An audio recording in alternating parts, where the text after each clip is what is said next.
கிருஷ்ணகிரியில் மக்கள் நல கூட்டணியின் தேர்தல் பரப்புரை நடைபெற்று வருகிறது. இதில் அக்கூட்டணியின் ஒருங்கிணைப்பாளர் வைகோ பேசி வருகிறார். நேரலையை பார்க்கலாம். மக்கள் நல கூட்டணி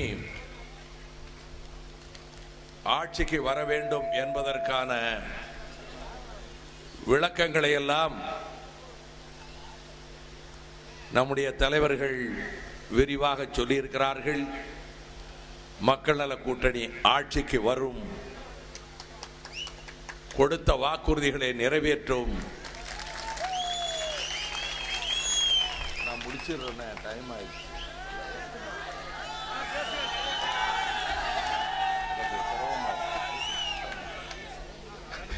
அது பிறகு வைகோ பேசாம போயிட்டாருன்னு பேப்பர்ல போட்டுருவாங்க.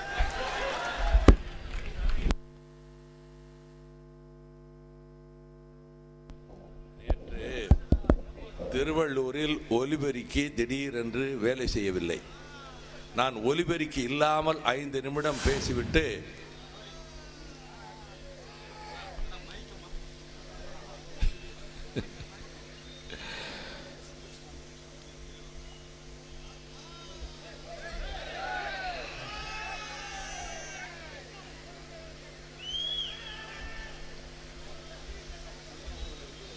நான் 200 MP குறுக்க மறித்து கூப்பாடு போட்டப்ப எதிர்த்து தனியாக நின்று பேசினவன்.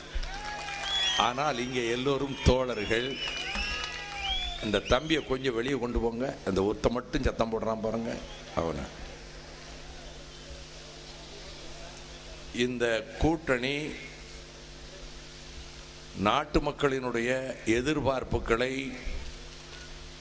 நிறைவேற்றக்கூடிய விதத்திலே நாளும் வலுவோடு வளர்ந்து வருகிறது.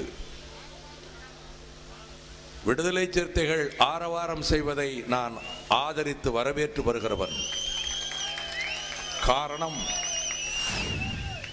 பல 100 ஆண்டுகளாக ஒடுக்கப்பட்டு வதைக்கப்பட்டு சமூகத்திலே சமநீதி இல்லாமல் அவர்கள் தவித்து வந்த காரணத்தால் அவர்களுக்கு வெளிச்சத்தை காட்டக்கூடிய, நம்பிக்கையூட்டக்கூடிய ஒரு இளம் தலைவன் வளர்ந்து வருவதால் அவர்கள் அவர் மீது உயிராக நேசிப்பதனால் கை காசை செலவழித்துக் கொண்டு வீட்டிலிருந்து புறப்படுகிற போதே கையில் கொடிதாங்கி கொண்டு வருகிற இந்த பட்டாளத்தை நான் பார்க்கிறேன். It is a potential force. இது ஒரு வலுவான சக்தி. அதை வகைப்படுத்தி கொண்டு போக முடியும். தன்னலமில்லாத ஒரு தலைவர் விடுதலை சிறுத்தைகள் கட்சிக்கு கிடைத்திருக்கிறார். தனக்கென்று ஒரு குடும்ப வாழ்க்கையை கூட அமைத்துக் கொள்ளாதவர். நேற்றைய தினம் திருவள்ளூரிலே கூட்டம் முடித்து, அரக்கோணத்திலே கூட்டம் முடித்து, வேலூரில் கூட்டம் முடிக்க வேண்டும் என்பதனால் நான் ஒருங்கிணைப்பாளர், எனக்கு பொறுப்பு இருக்கிறது. 10 நிமிடம் தான் பேசினேன். எனக்கு அடுத்த கூட்டங்களை நடத்தி கொடுக்க வேண்டிய கடமை இருக்கிறது. ஆனால் ஒரு பத்திரிகையில் பேச்சை அவசரத்தில் பாதியில் முடித்துக் கொண்டு போய்விட்டார் என்று எழுதியிருக்கிறார்.